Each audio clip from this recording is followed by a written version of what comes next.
a joyous, jubilant live show here in week three, Three Technique College Football Podcast at the intersection of the X's and O's and the Jimmies and Joes.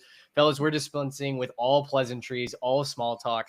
Texas A&M has a freaking quality ranked road win to start the year. We're 3-0. We stole that from the jaws of defeat and crushed the spirit of the Fighting Irish.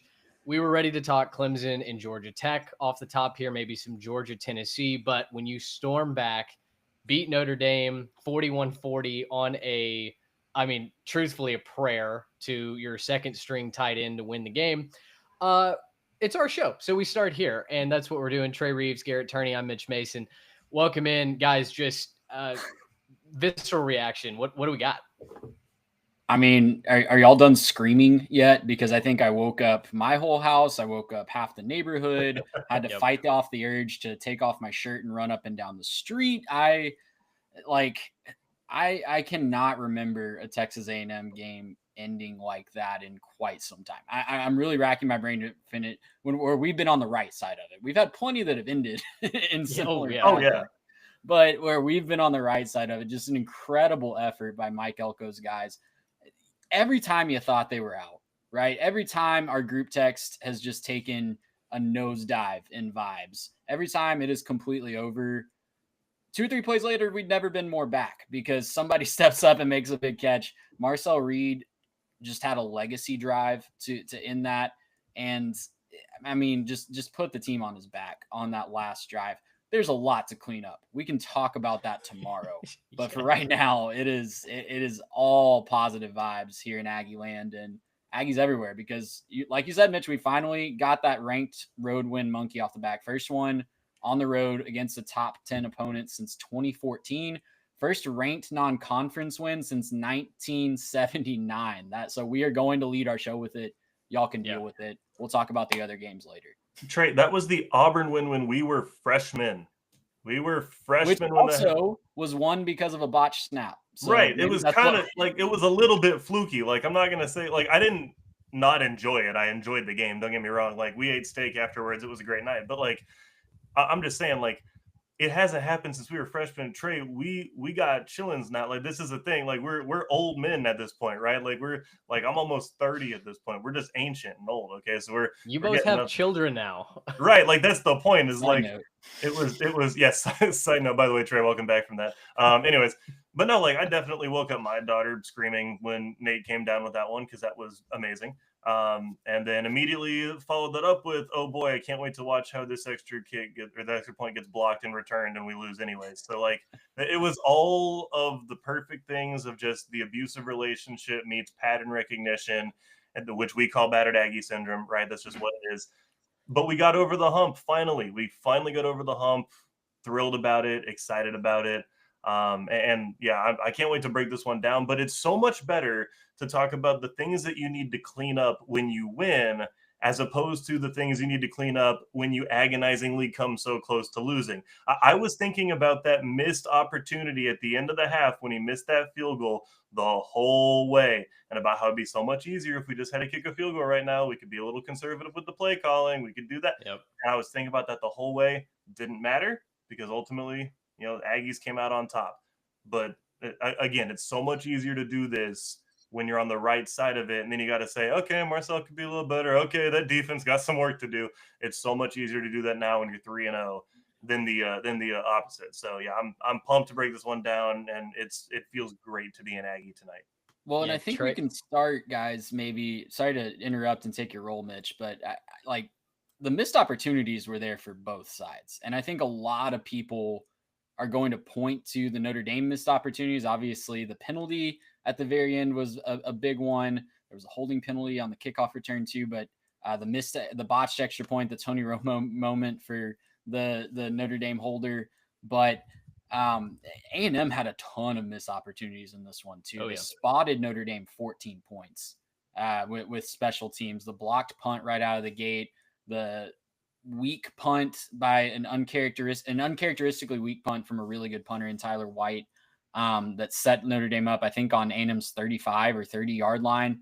That ended up as a score. Obviously, the defense has a lot to work on, but it was a really fun game. Both of these teams are very flawed still, I would say. And I don't think either of them are going to be punching down the door for the national championship. But I walk away from this one thinking A&M might have the best offense in the SEC behind Mario Craver, KC Concepcion, that running game, Marcel Reed doing just enough. If he can just find a way to connect on a couple of those deep balls, because guys, we were this close to having A&M win this game by multiple scores. If Marcel Reed can connect on maybe a 99-yard touchdown pass, that would be a 14-point swing right there from the weak punt. So I'll turn it back over to y'all, but I'm just ecstatic with the offensive production and how that offense, regardless of how the defense kept stubbing their toe, giving up a big play, the offense just turned around and said, "We got you. We're going to give us the ball back. We're going to go score,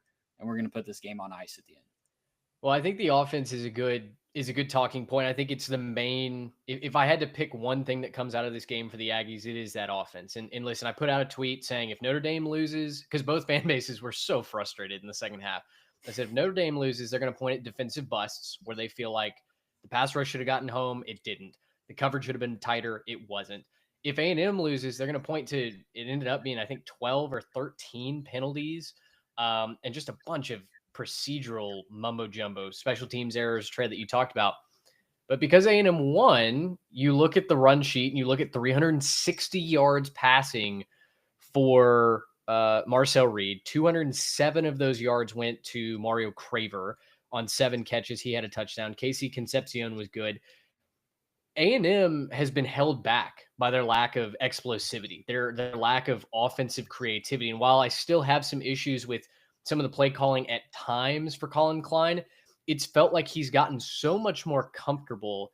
And now it's whether or not Marcel Reed executes a play determines its success rate, not necessarily the talent around him, which is really refreshing. Yeah, and I think that talent around him is a massive upgrade. You saw how many times was he bailed out tonight by an amazing catch. Like KC Concepcion, I think on the second or third touchdown drive, had back-to-back just jaw-dropping plays out wide. So he has dudes that he can trust out there now. The biggest difference between this year and last year was how much space those A&M wide receivers had to work with. The season opener last season, it was locked down by that Notre Dame secondary. The A&M wide receivers could not generate separation. I think did Connor Wegman didn't even hit 100 yards passing in that season opener last year. So it's just a night and day difference. Amazing how this offense has turned around with an investment in portal talent and the wide receivers. They got some young guys as well. Still a lot to clean up, like I said, on that side of the ball. The procedural penalties, like you mentioned, Mitch, will just make you tear your hair out. But it's hard to not be excited about the potential if this is where they're at game 3 on the road at night against the team that was literally in the national championship game last year. It's a good point. And, Notre Dame is a different team from where they were last year, but we saw a lot of the strengths come out from a team that went to the national championship. You got better quarterback play than what you were seeing from Riley Leonard, at least from a dynamic standpoint, right? Leonard was not dropping balls in the bucket like CJ Carr was all night long. The running game was very strong, and I think that's where part of the frustration for A&M fans coming out of this game will rest. Not only the penalties, but just the inability to stop the run when you really need a big third down stop. You've got them behind the chains on first down, and suddenly you give up 12 or 13 yards on the ground on second down, and suddenly it's like, well, what's the point? I think if the Aggies can clean up their linebacker play, which I think is probably the biggest issue, suddenly with that offense, this Texas A&M team becomes one of the driving forces in the SEC, and that is something that we've never been able to say about this Aggies team since Johnny Manziel took everybody by storm. Yeah, I kept saying that this was probably the best I've seen this offense look in easily a decade, if not longer. I haven't seen, and I haven't been able to just say, I believe the offense will go down and get this. Like when at the very end, when Notre Dame missed the extra point, I was like, all right, window's open, just go score. And the fact that I would have ever said 3 or 4 years ago, oh, just go score a touchdown. That's not something that I could normally say for this Texas A&M offense, because they just haven't had the guys to do it. But I mean, you guys have talked about him, right? It's Mario Craver, it's even Terry Bussey as well. Like, he had a pretty decent game, come up with a couple of big catches. Le'Veon Moss kept the thing rolling on the ground. Like, it's a lot more effective this year, and I think we're starting to see where that's paying off as you get guys into your system, right? That was really the issue with Elko taking over last year, as well. You need to make your coordinator hires, and then it's time to get guys into your system. Really difficult to do on the fly when you also think about things like NIL and recruiting windows and getting your team ready for spring ball and everything else. So give him a full off season. He's put together a lot better talent for what his system is, right? It's a lot better, and it's a lot more coherent for what they want to try to do. They went away from it at times tonight, kind of head scratchingly so, but they definitely found ways to keep their guys involved. And at the end of the day, like, it wasn't perfect. There are still things that probably Marcel needs to clean up in the way that he makes his reads. And sometimes I get it. Like, you call plays and it's going one direction. We just know where it's going before you snap the ball. Sometimes that breaks down and you got to go to your next read. I understand, right? That's something that happens. And when you're a younger quarterback, you start to get more experience. That's something that you'll develop. But again, like, there was no part of me that was ready to come on here if the Aggies had lost and then blame it on Marcel or the offense. There was no part of me ready to do that, because when you give up 40, the first and almost only place you have to point is at the defense and ask yourself, why the heck you give up 40? Now, if you want any sort of a bright side, you did hold Jeremiah Love to 4.1 per rush. So that's not like fantastic. It's not anything you're going to write home about and say we're a dominant defense, but you did manage to, especially in the second half, contain him to where he wasn't as much of a factor as he was, last year and even in the first half, which I think definitely needs some credit. Now, Price gassed you a couple of times and made you pay, but there's definitely things that you can say, okay, we got out of here and we feel lucky to get out of here. But there were moments where this defense, maybe showed, hey, we can come together. Hey, we can play a little bit better. You're going to have to see it come together going forward, though. It's got to be a lot better than it was tonight.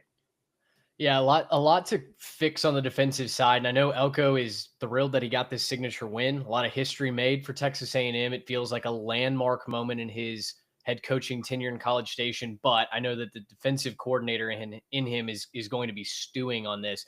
And Texas A&M has a bye week. So they've got 2 weeks to take the positives out of this, but also hopefully clean up quite a bit on that defensive end. And, listen, there are issues, I think, with size on the interior that is probably going to hurt them at some point this year. It almost really did tonight. But the things that I take away from A&M before we switch over to Notre Dame, A&M proved that they can win going off game script. When not everything breaks their way, when the defense is not the hallmark of the on-field product and the offense just kind of has to create. I mean, gosh, they asked Elko as he was running off the field, was that the play? Were you trying to direct it to Berkacher? And he said, yes. We kind of felt like that was going to be the most open route. I don't know if I'm buying that one, Mike. Like, all due respect, I don't know that I'm buying that one. But A&M teams in the past would have panicked, right? When they had that special team snafu, the opening punt is blocked and returned for a touchdown. We saw that 2 years ago, 3 years ago, whenever it was, against South Carolina, where they housed the opening kickoff. And we knew that's it. This game's over. This A&M team does not know how to take an early punch and get back up on the horse and make a comeback, even down 7-0. And of course, I mean, it was like 60 seconds later, they were down 21-0, and that was all she wrote. But this A&M team, the ability for them to get back off the mat, get up, throw another counter punch themselves. And twice in the first half, they came back from 10-point deficits. They led at the break. They came back multiple times in the second half as well. And yes, admittedly, they needed a lucky break with poor Tyler Buchner mishandling that extra snap. I almost tweeted the Tony Romo gif, and I decided, let me wait and see if we win this one first. But I feel bad for the kid, and it sucks. But hey, you're A&M. It's a ranked road win. You get out of Dodge, you go on a bye week, you lick your wounds, and you get ready to play Auburn to open up SEC play as a 3-0 team. Switching over to Notre Dame, though, because I know so much of the conversation is going to come around Notre Dame, Marcus Freeman. the missed opportunities. They start 0-2. And guys, there is a very real chance that they are now eliminated from the college football playoff because the rest of their schedule already in the first 3 weeks has taken some quality control hits. We were defending Notre Dame's schedule in the preseason saying, hey, this is not the cakewalk that some of the haters are trying to make it seem like. But a lot of those opponents have started to take losses early on. And I know USC is looking strong, but Notre Dame certainly has to run the table. They've got to go 10-2, and then they're probably going to need some help just to squeak into the playoff field at this point. If you guys are Marcus Freeman and you're Notre Dame, what has to get corrected tomorrow in order to get to 1-2 and start that uphill climb?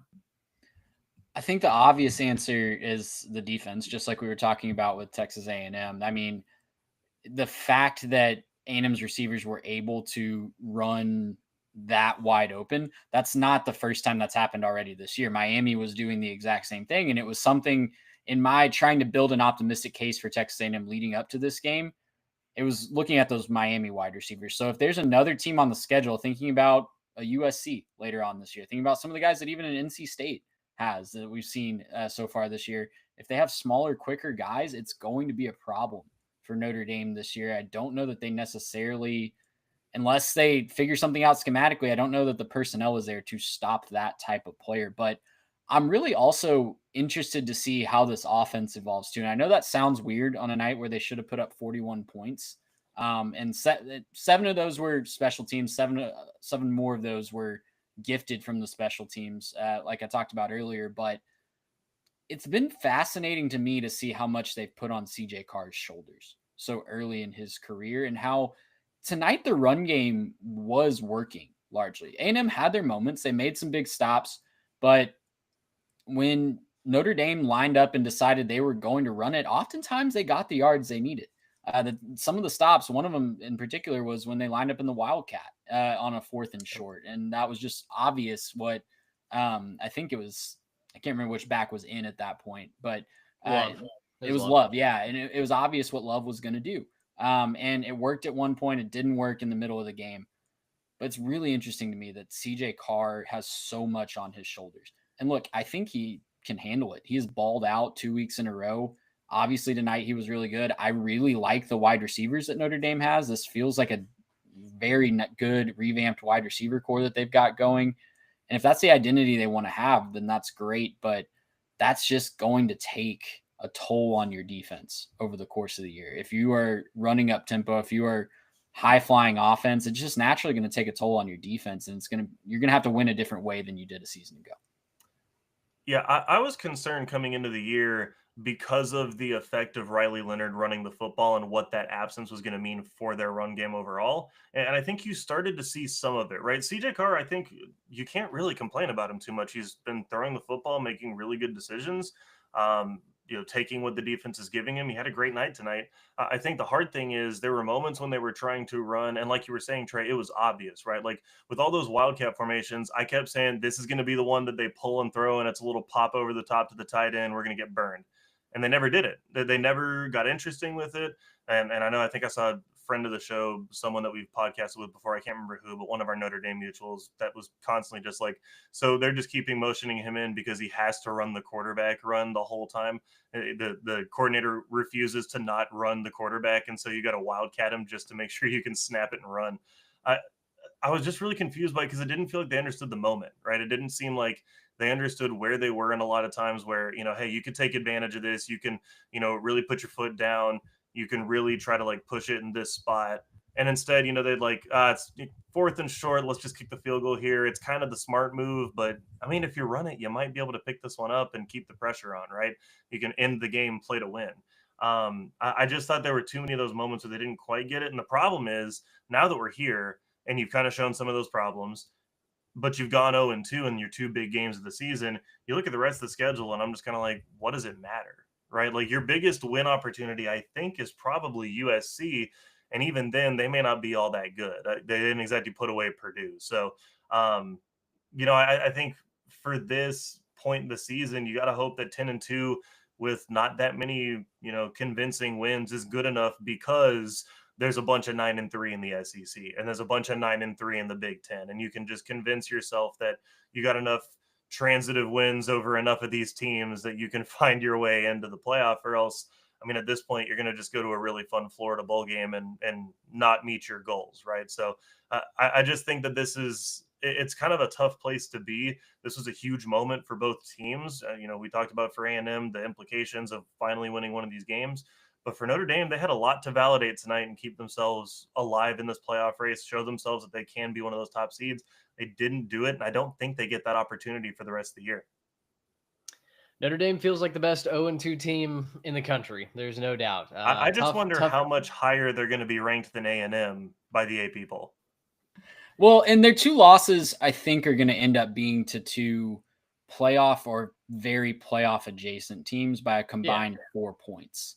And so that's going to be in the back of the minds of the committee. If they show the improvement like they did last year, I think the committee will give them some benefit of the doubt. If Notre Dame is 10-2, let's be honest, that helmet is getting into a 12-team playoff.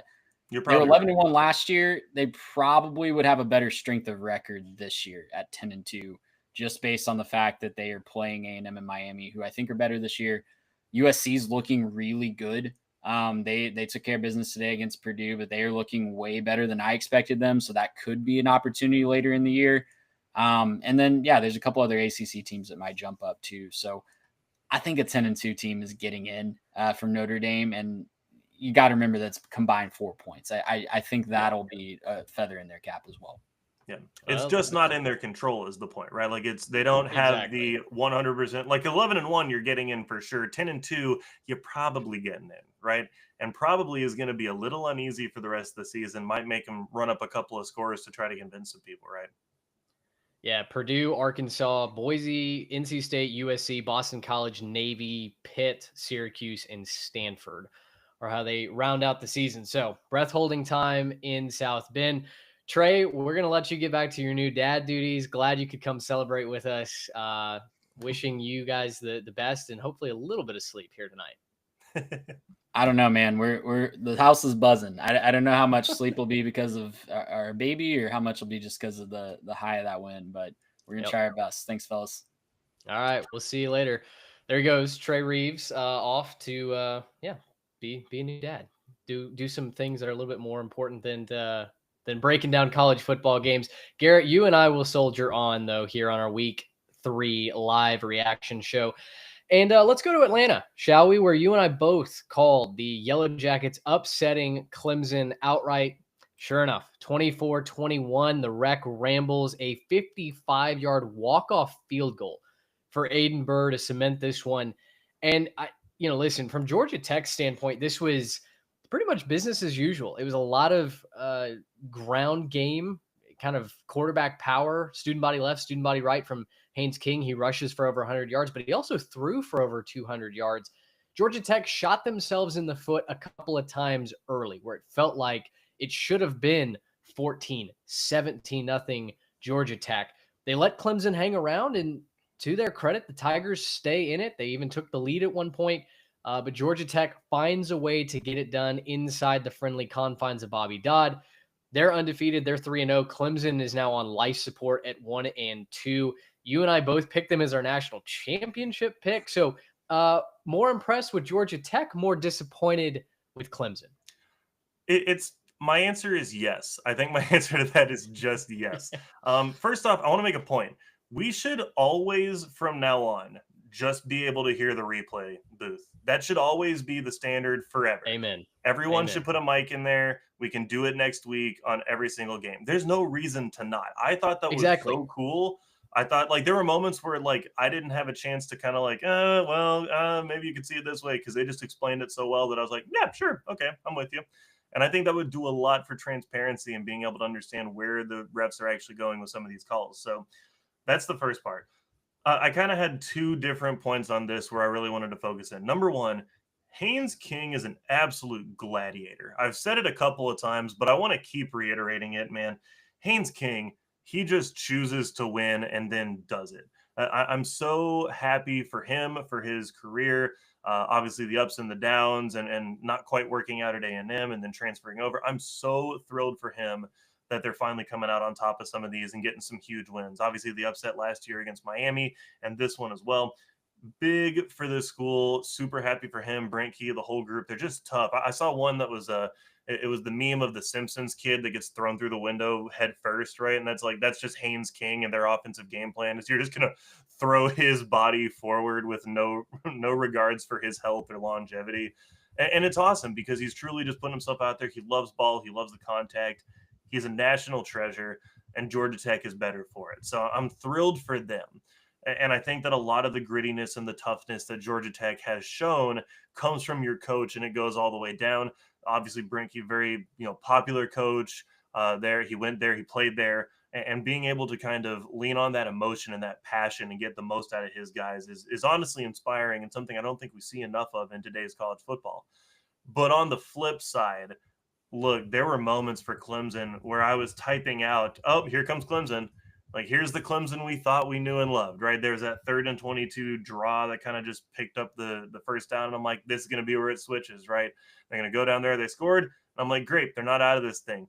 They came storming out at the half. And I'm like, here they are. And as I'm typing out, here's the Clemson we all know and love. They throw that pick, and it's going back the other way to the 50. And look, there were just too many mistakes, right? I think there's moments where you looked at Clemson and you thought, wow, this is a far superior team. This is just a way better team than Georgia Tech, but they can't put it together. They can't stay consistent. They can't, find their way across the finish line. And it's honestly one of the most baffling things because they have the talent. I mean, Bryant Westcoat, he did his thing on that touchdown. He did what you expect him to do. Why can't he do that more often? Why can't we feed him more? Why can't we find ways to spring him?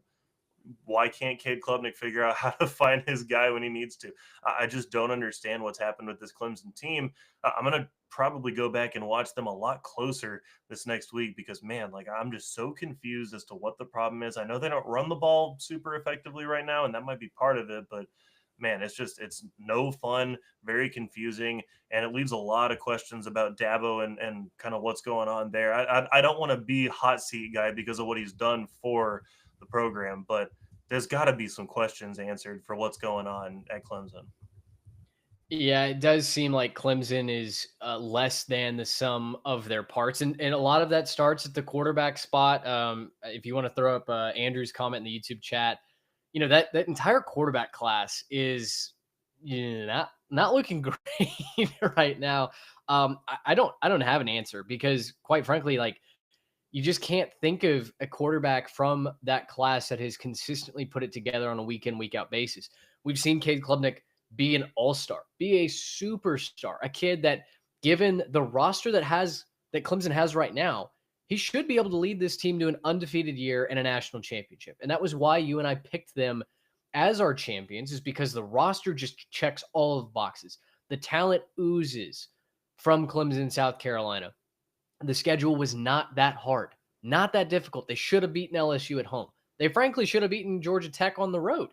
And now I'm wondering not if they go 10-2 and have a chance at getting to the college football playoff. I'm wondering where the next one they drop is, because this team that has every single roster spot filled with a 4 or 5 star, any holes plugged from the portal for the first time ever, physical on the defensive line, explosive weapons on the outside. The only question mark coming in was who's your running back one, and Adam Randall, quite frankly, has handled that well. And yet we're sitting here talking about a 1-2 Clemson team that just doesn't seem to have the juice to get it done. It's really confounding. It's confusing. It doesn't make any sense. I wrote in our notes that Garrett Riley, the offensive coordinator, has a failing grade for me. I have not been impressed with what he's done with all of that talent. The game plan just, it feels clunky. It feels uncoordinated. It does not feel like Cade Klubnik is very comfortable. And it doesn't really feel like anybody is on the same page. And so I think that's a large part of my frustration. The defense honestly played well. They gave up some big runs. Obviously, they get put in a tough spot there where they've got to even keep Georgia Tech from getting into field goal range. And honestly, they did a pretty good job at that too, forcing a 55-yarder at the gun with a fire drill. It wasn't even call a timeout, get everything settled. Georgia Tech had to run everybody on there with 15 seconds, set up, and kick the field goal, kind of all in one motion. But for me, the Clemson woes start with the offensive side. And I just think that Garrett Riley's proven week in and week out he's not the right fit there. I don't know who the right fit is, but to waste all of that talent, it's not Tom Allen's fault on the defensive side. Yeah, I'm 100% with you. To go kind of back to the 23 class, I went and looked it up, and it's kind of interesting. I love this list. You just go Arch Manning, Nico, Dante Moore. I'm going to kind of stick my neck out for Dante Moore. He's played Yeah, he's pretty looking good. well. He's looked a lot better in Oregon. Jackson Arnold, I got some questions about him. Malachi Nelson, Jaden Rashada, Aiden Childs, maybe kind of okay-ish. Not elite. Not Hadn't been elite. elite. Eli Holstein was the 12th ranked quarterback in that class. He's been all right for Pitt.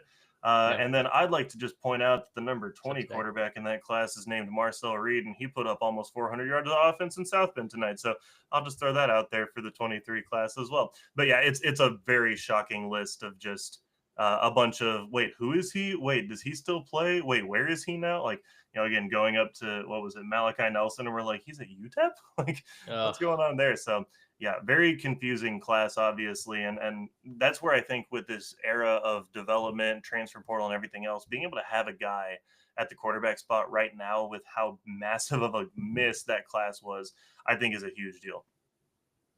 I'm with you. And I think that's why a team like Georgia Tech that has a kid like Haynes King, who just finds a way to get it done, right? I mean, like, listen, is Haynes King an NFL quarterback? No, he's not. But he's a very good athlete and he's a winner.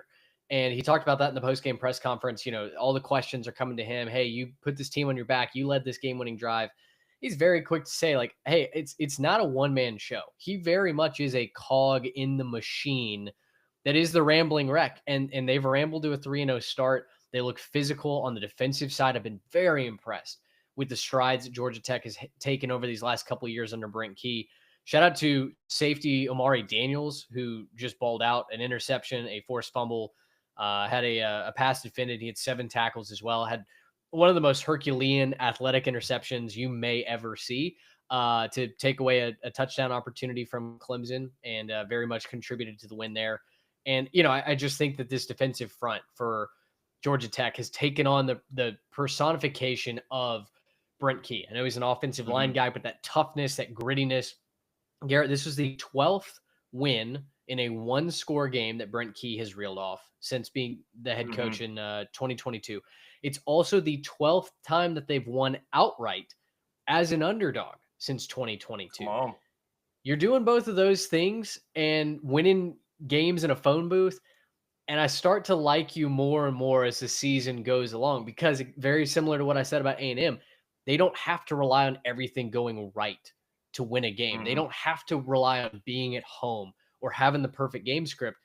They can, when it gets messy and when the mud starts getting slung, they can find a way to get towards the finish line and back into the winner's circle. And as disappointed as I am in Clemson, I could not be more impressed with just the fight and the toughness that I continue to see from Georgia Tech. And honestly, as terrible as our national championship pick is looking, the pick for Georgia Tech to get to Atlanta is becoming more and more validated. And obviously that started with both you and I picking them to win that game outright. Yeah, and I think we both picked them in the playoff too, and that looks a lot better today as well. And this is kind of the big picture for Georgia Tech right now, is when you look at Georgia Tech and you try to consider where they are as a program, they're doing all the little things, right? They're winning those tight games. This is a big moment for them to finally capitalize and make it look good nationally, right? Like, we've been in on Georgia Tech being a good program, but until they go out there and win their 10 games and beat those big teams like Clemson today, people aren't going to notice and pay attention, right? You beat Miami, you kind of got some attention, but like, you also lost Eric Singleton over the offseason. Bet he'd like to be back right now. And I mean, you think about like what it is to be at Georgia Tech.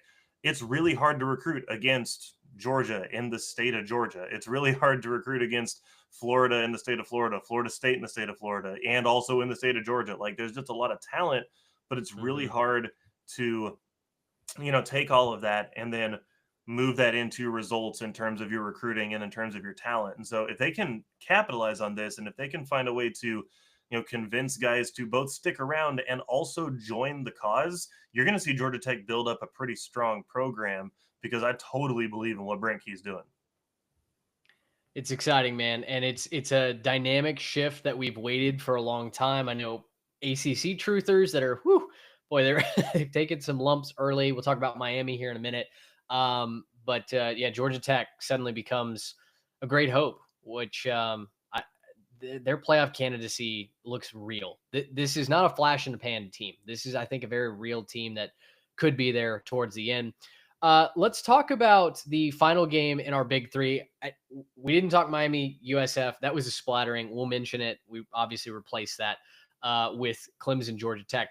But a game that did make our preview top three, Georgia 44, Tennessee 41.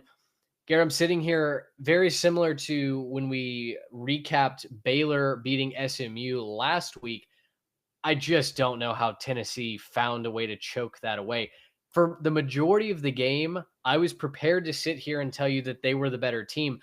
I'm not so sure that they're not, but boy, the Vols have a hard time breaking the streak. It's now 9 games in a row that the Bulldogs have pulled off over the Volunteers. It took a miracle back in 2016 between the hedges for Tennessee to even get on the board. And here we are again, a missed field goal away from cementing it in regulation. Instead, we go to overtime and the Bulldogs pull it out 44-41. Georgia just continues to find ways to win. And, until Tennessee can beat down that door, I don't know that anything's going to change. No, I'm totally with you. The hard thing for Tennessee is, again, it's like DNA. We were talking about it with, A&M not being able to win that big game, and then they finally did against Notre Dame. It's kind of the same thing for Tennessee. Like, they've had some big wins. Obviously, the Bama win from a couple years ago was huge, but it's just a consistency thing, right? It's just about being able to beat those top teams to prove that you're the big boy at the table, right? If you're going to go and take Georgia's spot, they're not going to give it up. You got to go take it, right? So, for me, looking at this game, I thought Tennessee looked like the better team for most of the game. I mean, I was crazy impressed with Aguilar. I mean, obviously, Nico sucks, and we're completely over that. They've come out the massive winner on that side of that deal. So, yeah, we can talk about that maybe later in the show. But, yeah, Joey Aguilar put on a show, made some mistakes, threw the 2 interceptions, but put on a show, did a lot of really good things, and especially to shoot out of a cannon. I mean, I thought the way that Tennessee came out of this thing, I was like, wow, there's no chance Georgia keeps up. They are white hot. And then Georgia just kind of hung around, right? They just kind of found a way to sort of stay in the game and slow it down. And there was a little bit of a lull period in the middle of that game where there wasn't as much scoring, and it was kind of a ball control, find your way across. And give him as much credit as you want to. Gunnar Stockton, he held his own, man. I was really impressed with his ability to find a way to make the play when they needed it, right? Running it on that first drive, scoring, and you think about throughout that game, just his ability to find a way to make the play. It wasn't ever, perfect. Again, there's probably some things that if you're a Georgia fan, you want to clean up, and some things on that defense you'd like to clean up as well. But like we said with A&M, you'd much rather clean those things up after a win than after a loss. And honestly, Georgia probably should be thanking their lucky stars that kicker missed the field goal too. At a certain point, college kickers are college kickers, and if you can be cold as ice, great. And if you can't, you can't. It shows up big when you're Georgia Tech's kicker, right? When you're Georgia Tech's kicker and you nail that kick at the end of the game, you reap the benefits and everyone calls you a hero. And when you are Tennessee's kicker and you miss a field goal that probably you should have made, now they could have made it easier on them, could have scooted it up a little bit, but when you miss that field goal, then, you take that game out of your own hands to win. And now it's on, to their back to their offense, back to their defense to try to find a way to win in overtime. You're not going to win too much of that against Georgia. They just got that different DNA about them when it comes to overtime. Yeah, boy, the false start right before the game-winning field goal attempt. It was, that kick was so wide, right? I don't know that it matters, but maybe even for the psyche of that kicker who never had a chance. Had big deer in the headlights look. I mean, gosh, he was. I mean, when that ball hit its apex, I was like, oh, wow, never had a chance. Like, said that out loud. Yeah, no, wrong zip code for sure. It was not the best effort. But to your point, 21-7 was the score at the end of the first quarter. I mean, Tennessee jumps on Georgia. The scripted plays worked to perfection. They marched down the field. Georgia never had a prayer to stop Tennessee from getting into the end zone. Georgia answers, and it's 7-7. And all Tennessee does then is reel off 14 points before the end of the first quarter, where they just looked like the Death Star. It was completely operational. Joey Aguilar goes 24-36, 371 yards, 4 touchdowns. You mentioned 2 interceptions. One of them wasn't his fault. His guy fell down, and it, in the broadcast looked like he threw it right to the safety. In actuality, his wide receiver lost a wheel. If he stays up, it's a completion. Yeah.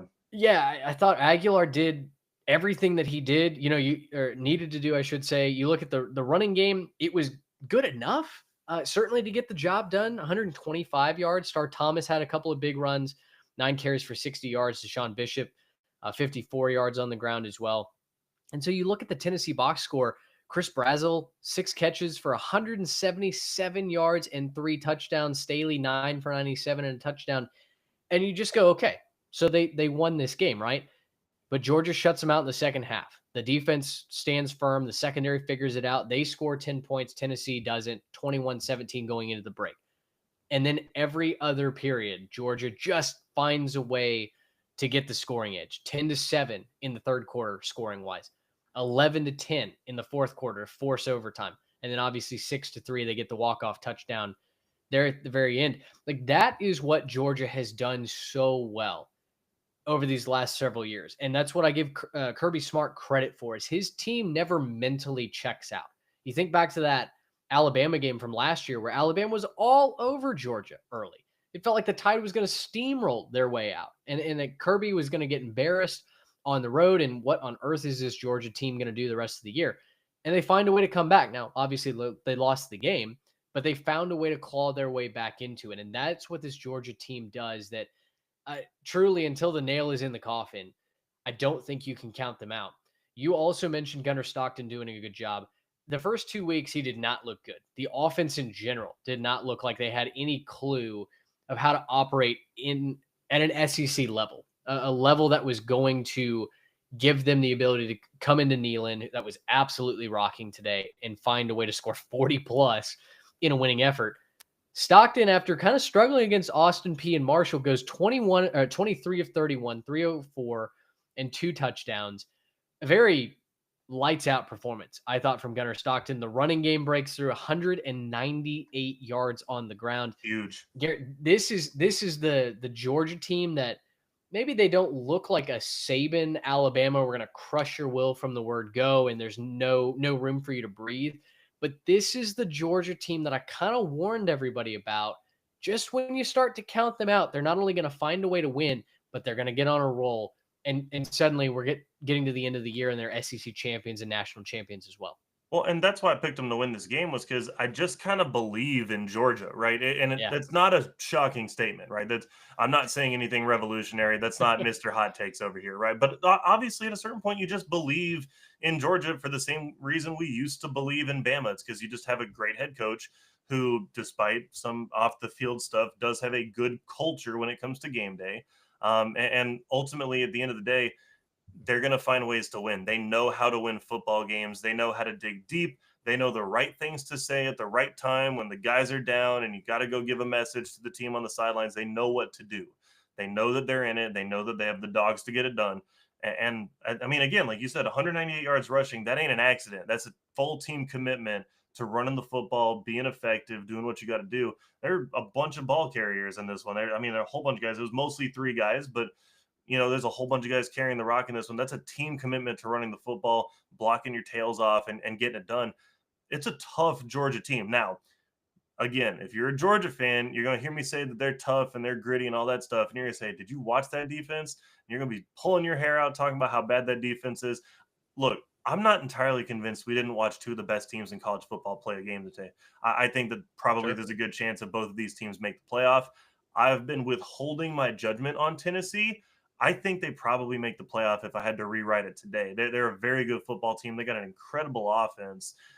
And just because Georgia came out on top of this one with a bunch of points being scored doesn't mean anything necessarily about Georgia's defense, doesn't mean anything necessarily about Georgia's ability to be physical. I think it says a lot more about Tennessee's ability to score points. And so, look, it's not anything that you want to hear, right? If you're a Georgia fan, you want to go see them give up 10 for the next 3 weeks, right? You don't want to see any more points getting scored. You're like, let's shut that down. I don't want to see any more of that. But again, like, take it with a grain of salt. You probably played one of the best teams in their house. And I think you should be proud you walk out with a win. But that's what Georgia does. Like, that's what I said. Like, that's why I trust them. This is what Georgia does. They walk in your house, they poke you right in your eye hole, and they get the win. Yeah, Tennessee should get back on the winning way next week against UAB. Then they go to Mississippi State, which suddenly not a gimme, and should be an interesting game at the end of September before they get to a bye week.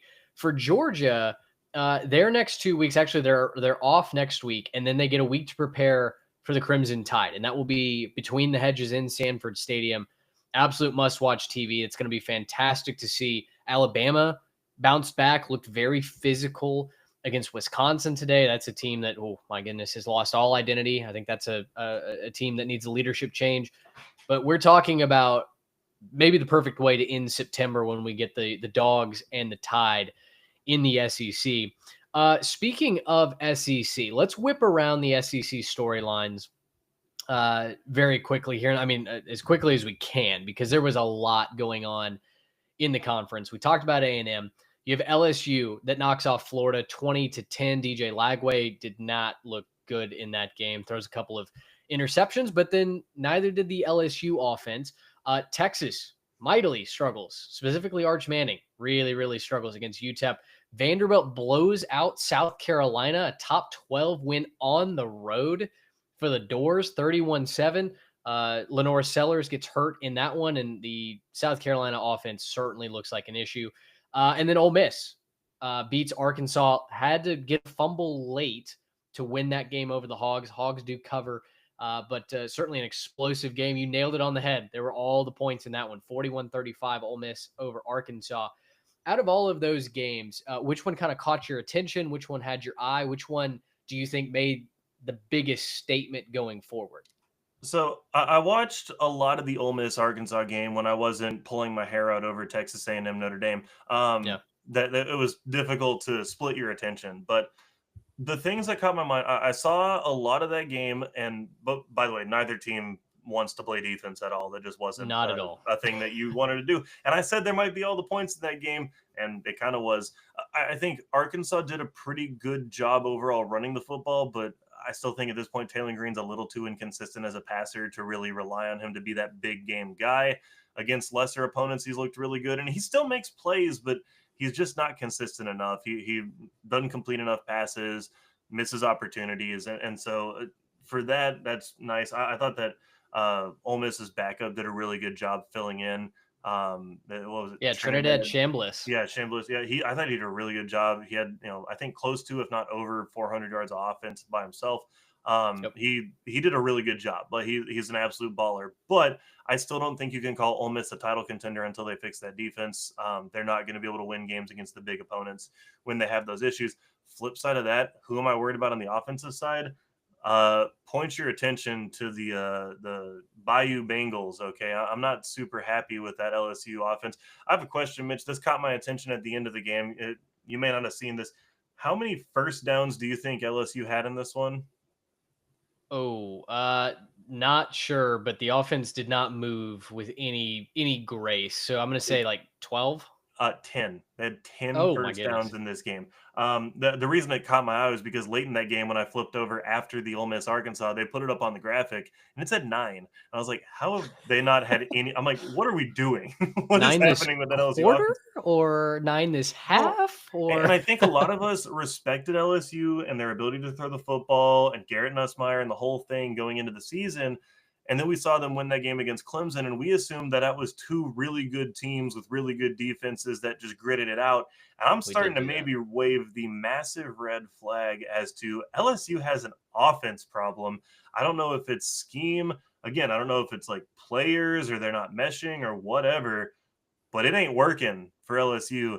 And when you're not putting up points, I mean, have they their biggest offensive output this year, thinking back to, I think it's 26, like, they're just not scoring points. They're not finding ways to move the football effectively enough and then score points. So they're going to have to fix it if they want to win games this year. They got, I think, a good enough defense to be okay. Not quite sure they've played a good offense yet, but I think their defense is good enough to be okay. I don't think that they're going to be where they want to be with the absolute stinky offense they got right now.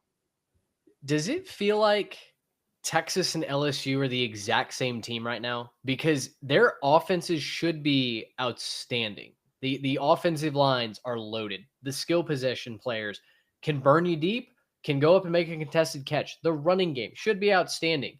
And for Texas, I mean, their running game is very good. For LSU, they ran for 96 yards here tonight against Florida. And it's a big defensive front in Florida, but I mean, that's life in the SEC, baby. Like, you've got to find a way to win. Nussmeier, 15 to 27, 220 yards, a touchdown, and a pick, a QBR of 73.9. Certainly cleared the QBR that DJ Lagway had. Went 33 for 49 through all the passes, 287 yards. Interceptions. A touchdown and 5 picks. Yeah, that's a throw your controller, restart the game, unplug the system kind of night. What was that NFL quarterback who threw 5 picks and we were clowning him for being like the worst quarterback of all time? Nathan Peterman. I will never forget. There he is. Yeah, Nathan Peterman. DJ Lagway put up a Nathan Peterman line in the not in the swamp, down in LSU. Yeah, and they won by 10. Like, LSU won by 10 with 5 gimmies. It's very, very concerning. What are you even worse? Even worse. Florida did not have a sack. They had 3 total tackles for loss. Like, it was not like Florida's defensive line was whipping LSU. And okay, well, if Nussmeier doesn't have any time or he can't, find people down the field because there's somebody in his lap every time he snaps the ball, understandable. That was not necessarily the case. Florida got some pressure, no doubt, but Nussmeier had his opportunities. The running game had their opportunities, and this offense just continues to find a way to, very similar to Clemson, kind of be less than the sum of their parts. Trey sent us in our group text. There's just apparently a spicy interchange between Brian Kelly and a reporter over the offensive struggles. I'm shocked. I'm absolutely flabbergasted. Yeah, can't wait to fire that up after we get off the live show. But it is very concerning for LSU. And if you're only able to put up 20 at home against an average team in the SEC, let's be honest, Florida's probably going to be an average team in the SEC. Suddenly you have an offense like Texas A&M that you start to go, okay, well, why couldn't the Aggies go into Baton Rouge and win that game? I mean, look, I don't know that I'm picking LSU to win too many games against Stock, because I think right now what we're seeing is, based on preseason, you always have expectations, but they slide around real quick.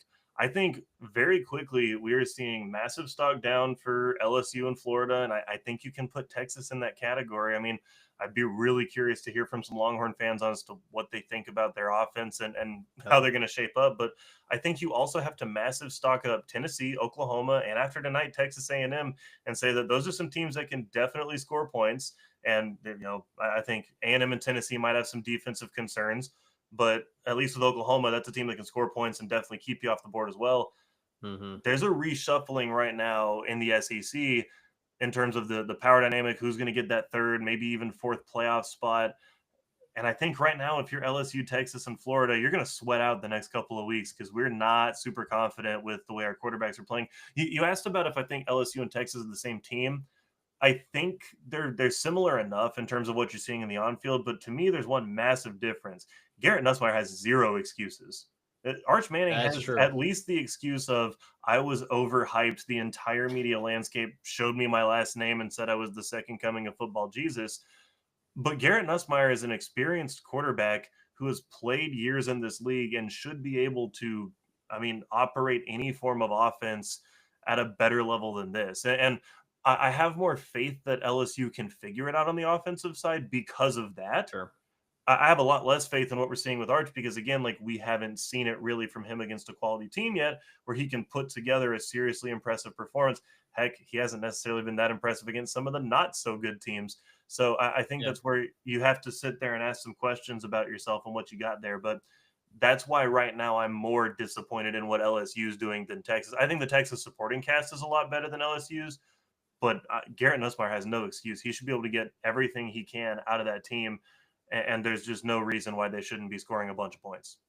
Well, this is the LSU team that in theory was built to win the national championship, right? They went and spent all of that extra money they lost on, or they had come available because they lost Bryce Underwood. Yeah, they went and put that into guys in the portal and not only got starting players, but also got a lot of depth from it. So I mean, this LSU team is a roster that checks all the boxes, like Clemson. They are built to win a national championship. I do trust the LSU offense to try and figure it out. I think they're going to get stronger, I think, as SEC play continues to evolve. But I've also been very public that I just don't trust Brian Kelly, right? I think his record over the last decade plus shows that he's a very good coach, but not a great coach, right? And to get an LSU team to the national championship, you got to have a little bit of great in you, right? I mean, even Ed Orgeron at times had that Tony Chachere's, man, like whatever it was that he sprinkled into the crawfish boil, he had it in spades when he needed it during that 2019 run. I just haven't seen that from Brian Kelly yet. And so I'm not going to discount LSU's roster. I certainly am not betting against them after this performance. They found a way to win. They're 3-0. Congratulations, you move on. But it is something I think worth monitoring going forward. I'll throw Vanderbilt into the stock up category as well. 31-7 over South Carolina. I mean, you and I know how hard it is to go to Williams-Brice at night and win that one. South Carolina does lose Lenora Sellers to injury. He did not return. I don't know if it's a concussion or what. I wasn't watching every snap of that game. But the offense looked atrocious, and Vanderbilt got whatever they wanted. Just an incredibly impressive game as Vanderbilt continues to find ways to win. They're 3-0. I wrote this down in our notes. This is the first time since 1930 that the Doors have won 3 straight games to open a season by at least 20 points.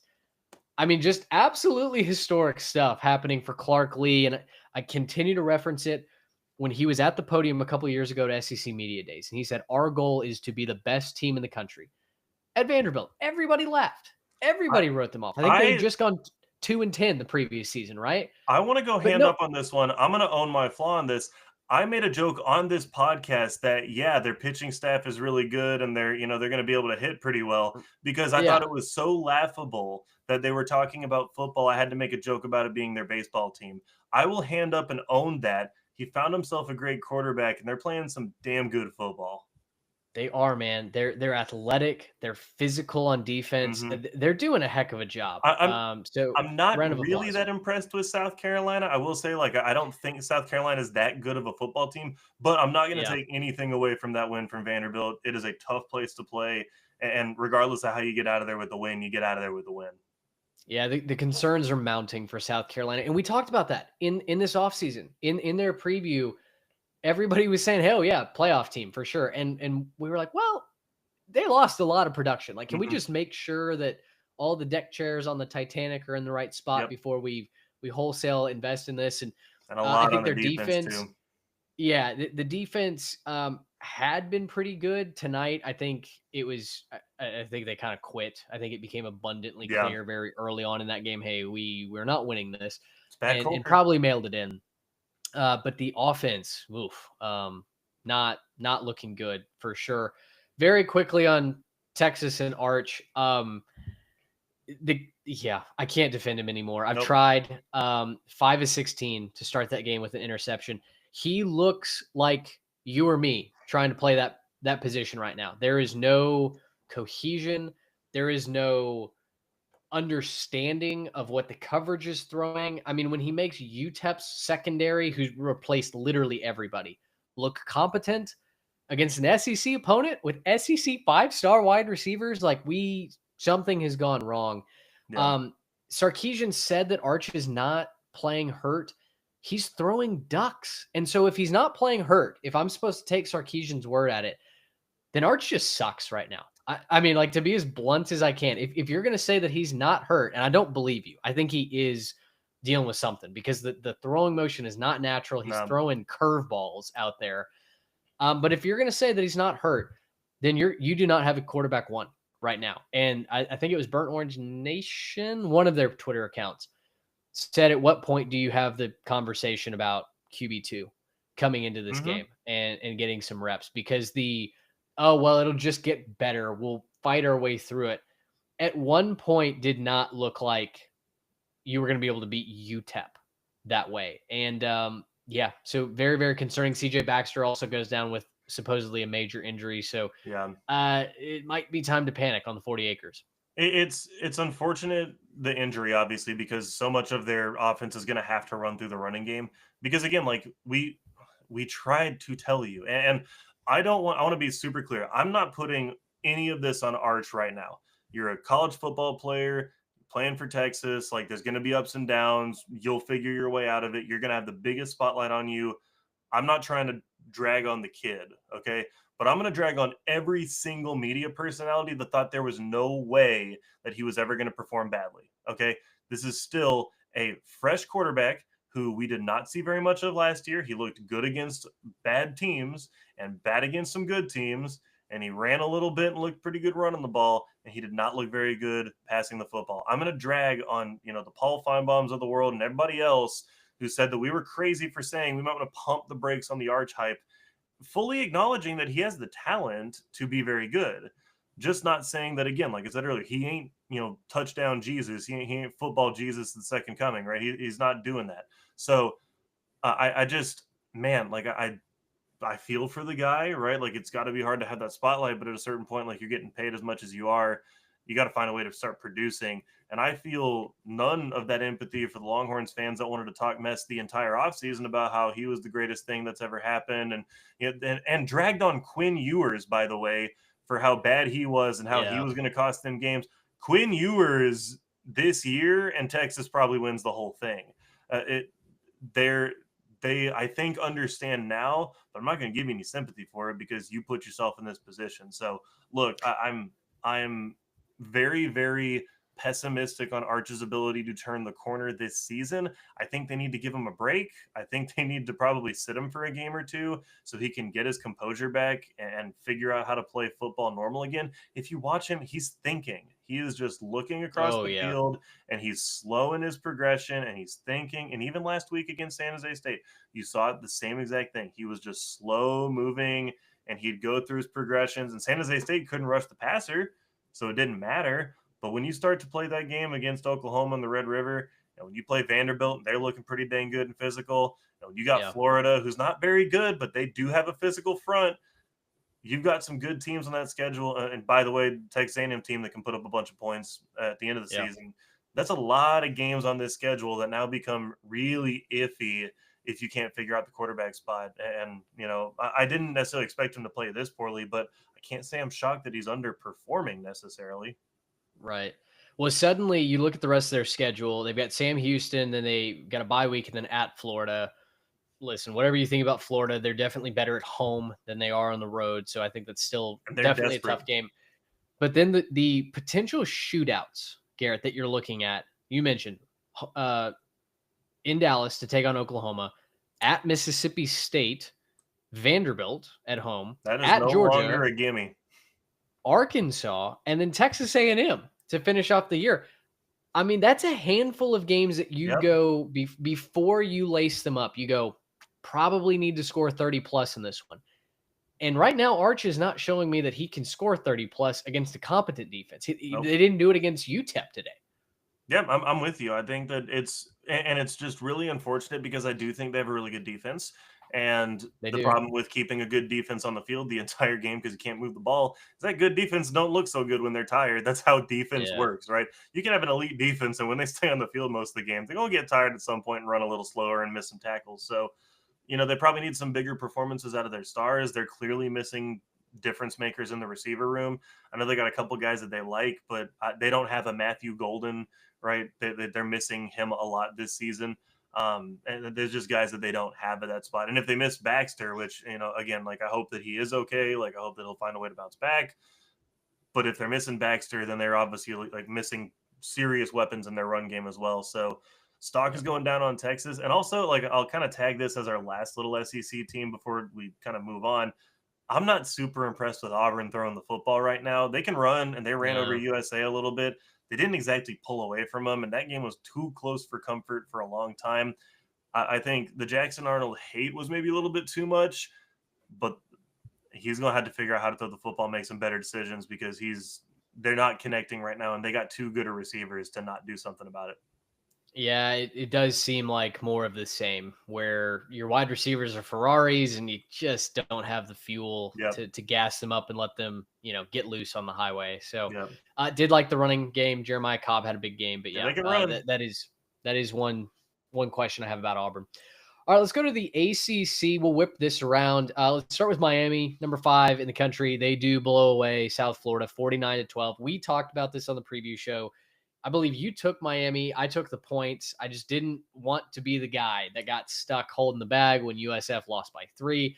But I did, and both of us talked about this. There was a pretty good likelihood that USF just ran out of gas against Miami, their third straight ranked opponent on the road. Miami looks very good. And sure enough, that's what happened. This game was really never close from the word go. Carson Beck, 340 yards, 3 touchdowns. The Canes run all over USF. So I saw immediately folks started to say that Tulane should be the G5 favorite after they beat Duke at home by 7, I believe, tonight. Good win. I'm still in the boat, though, that USF might run their way through the American. I think they just kind of need to get a breather, get back home, and start playing competition that is not the Miami Hurricanes, who, might be one of the 3 best teams in college football. Yeah, right now, Miami, I think, obviously best team in the ACC. Maybe Georgia Tech could challenge them, right? And it's weird to even talk like that when you got teams like Clemson in the conference. But that's just everything. Right. But no, I think Miami's clearly the best team in the ACC right now.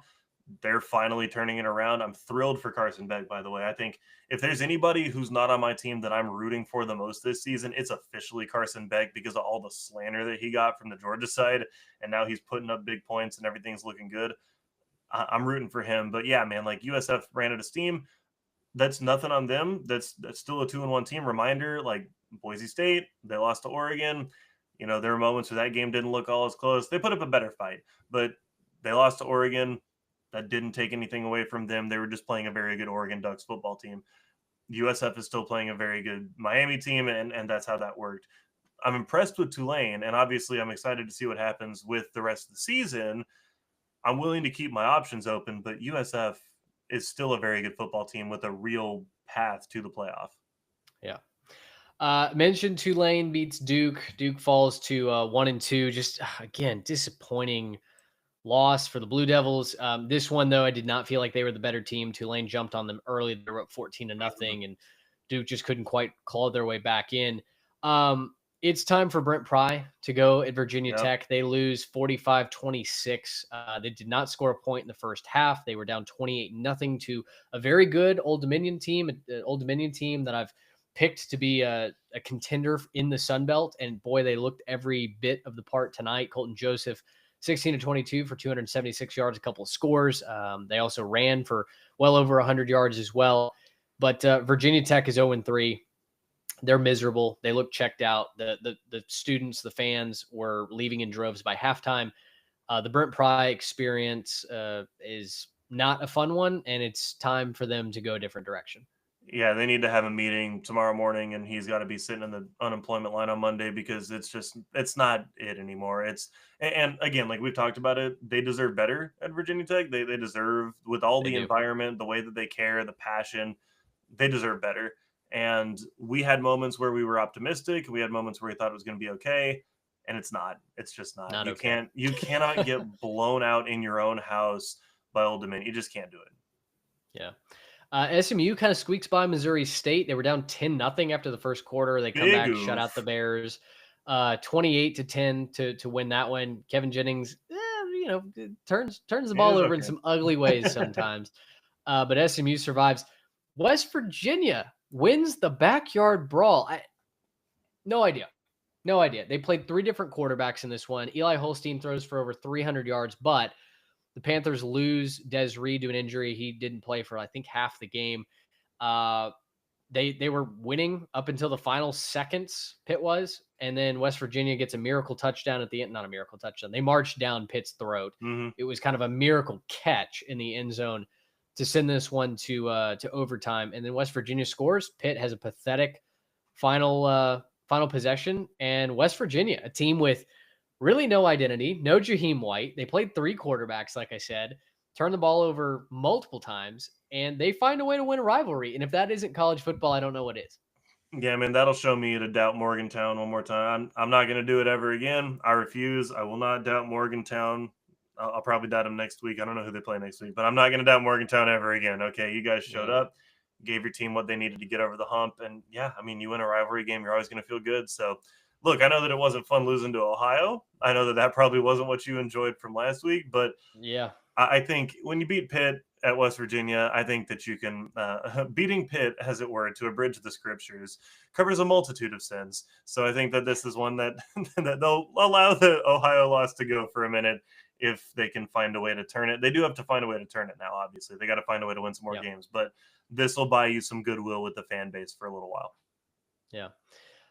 Let's go over to the Big Ten. I really only have two notes from the Big Ten. There were a lot of big scores in the conference this week, as a lot of them played pushovers.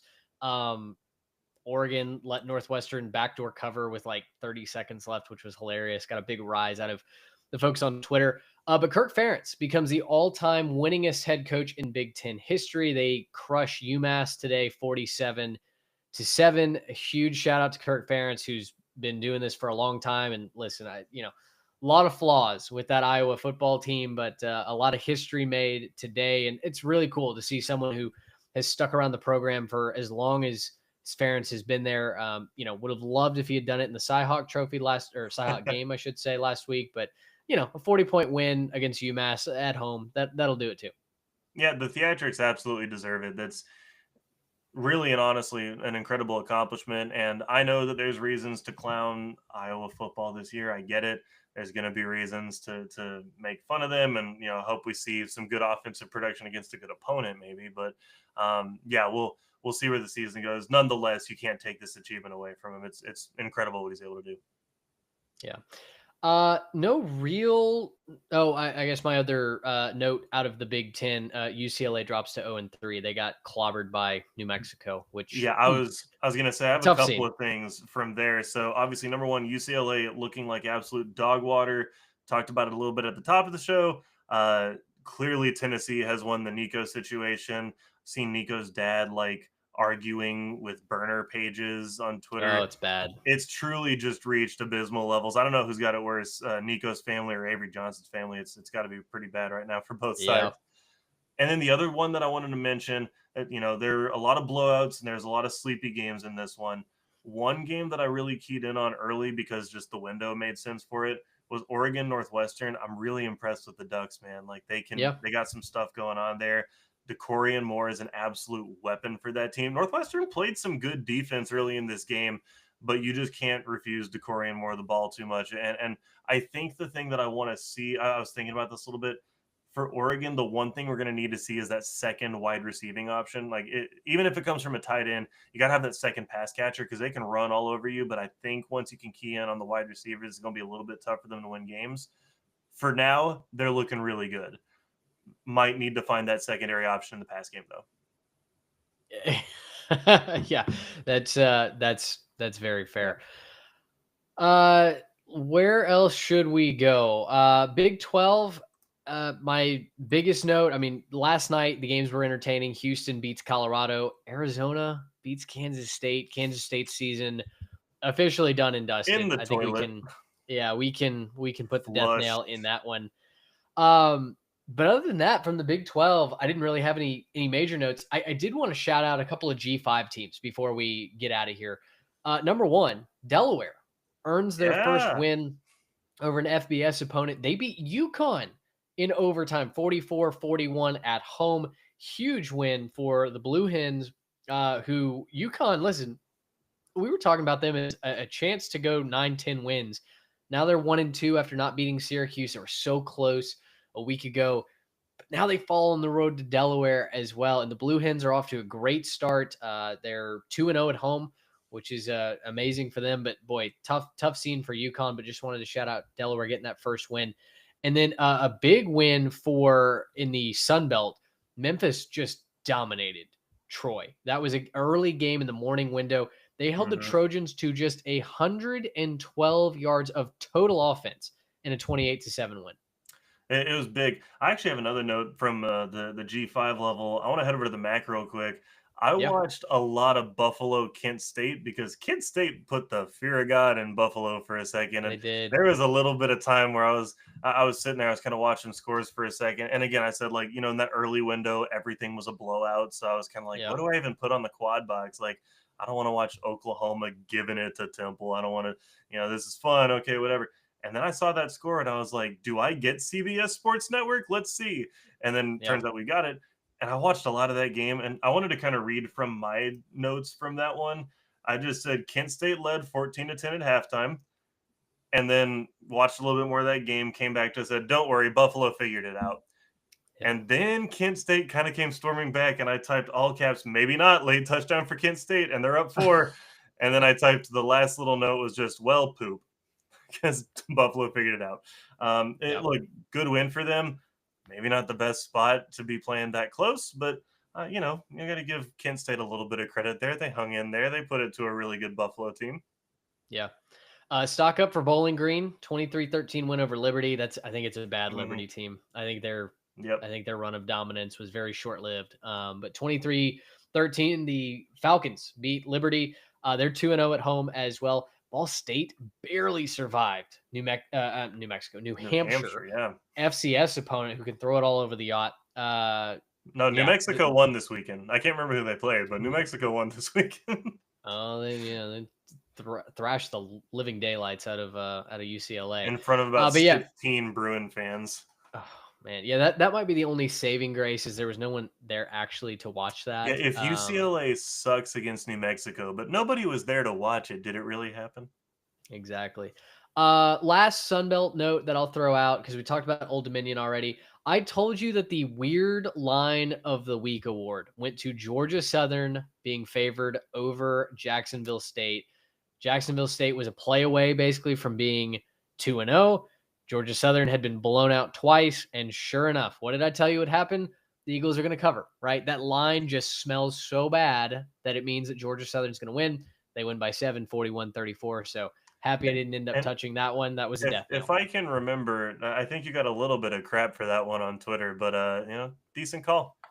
Well, it was funny watching those two fan bases go back and forth because like half of the Georgia Southern fans that interacted with it were like, yeah, we have no idea either. And, the other half were like, what do you mean? But yeah, very funny little interaction there. Man, what a wonderful week of college football. Mm-hmm. This one delivered early, very sleepy, but the afternoon and the evening windows were just absolutely loaded. So certainly hope you guys 3 incredible games, one in each window, right? That's what you want, right? You want just a cannot pull my eyes away from it game all day long.